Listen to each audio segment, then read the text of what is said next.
for a limited time, $1 gets you full access to all the automotive industry news and content CBTNews.com has to offer. CBT News. Subscribe today.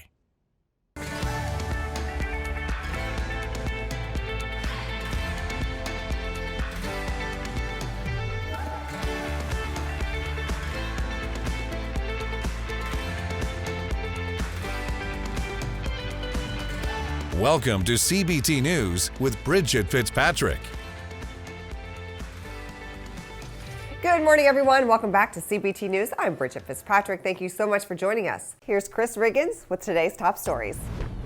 Thanks, Bridget. Starting our coverage, a recent Axios Harris Poll 100 ranked Tesla number 62 out of 100 companies on the list, a significant drop from their 12th place ranking last year. The automaker's decline in the poll comes as rival Ford jumped spots to land at number 32. Recently, Tesla has faced criticism as consumers are outraged about the EV maker lowering the cost of certain models, claiming they feel, quote, cheated and taken advantage of. The state of California has requested approval of its plan to mandate that by 2025, all new vehicles sold in the state must either be electric or plug-in hybrids. The Biden administration has repeatedly refused to endorse setting a date to phase out the sale of gas-only vehicles, but Tim Carroll, EPA spokesperson, said, quote, with all waiver requests from California, we'll follow an open public process in considering it as the agency routinely does. Up next, Ford is bringing back AM broadcasting radio in its EV models in 2024 due to public safety concerns.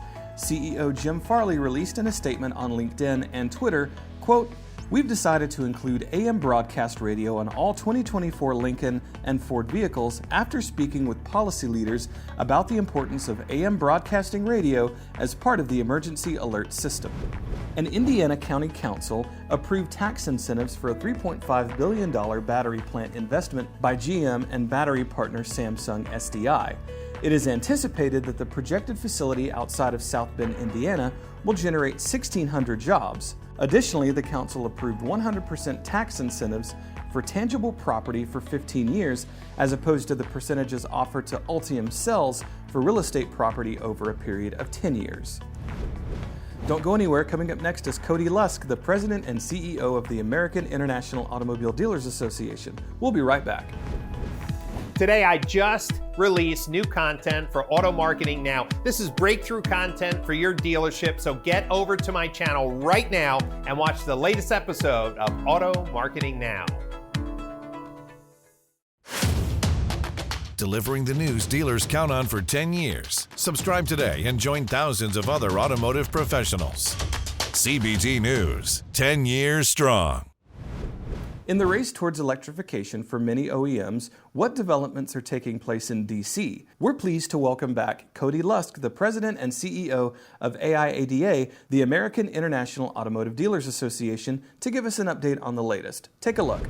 There are some crazy times going on as we speak. You know, the leader of the House and the president we see every 5 minutes on air deciding whether or not they're going to increase the debt ceiling and all of that good talk, which we talked a little bit about before we were recording today. But in the middle of it all, or I should say maybe on the side of it all, we've got this EV situation looking at us and some of the things that are happening. The industry is going through such transformation right now. Can you give us an update on what's happening in DC from your perspective?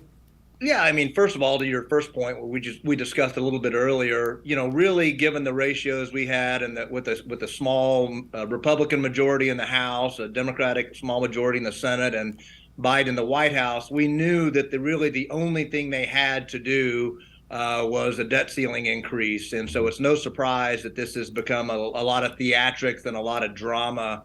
And we'll go right up until the end. I don't want to spoil it for anybody who's tuning into cable TV tonight thinking there's going to be a deal announced, because they're going to take it right to the end, as they always do. Right. But I think we're all optimistic that they're talking and and we'll reach a resolution, and the economy is not going to collapse and everything else. But that can always go haywire. But I think we're hopeful that all sides will get something done. Yeah. Separately, there's a lot of things in the air, and EVs are really topic du jour in the industry. It's topic du jour here around a lot of people on all sides who want to learn more about it, who are skeptical, who We just had yesterday 150 Republican House members sent a letter to the EPA administrator wanting them to revoke their proposed rule, which would go into effect basically require by I think 2035 basically 67% of all vehicles be EV, which is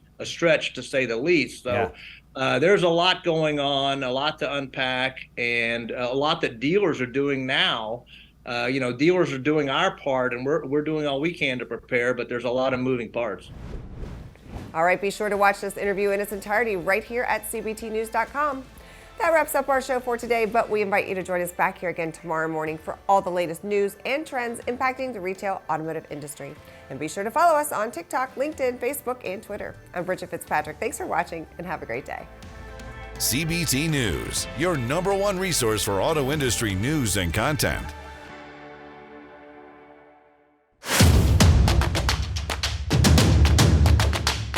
Join the #1 most watched newscast in the automotive industry. CBT News. Subscribe today.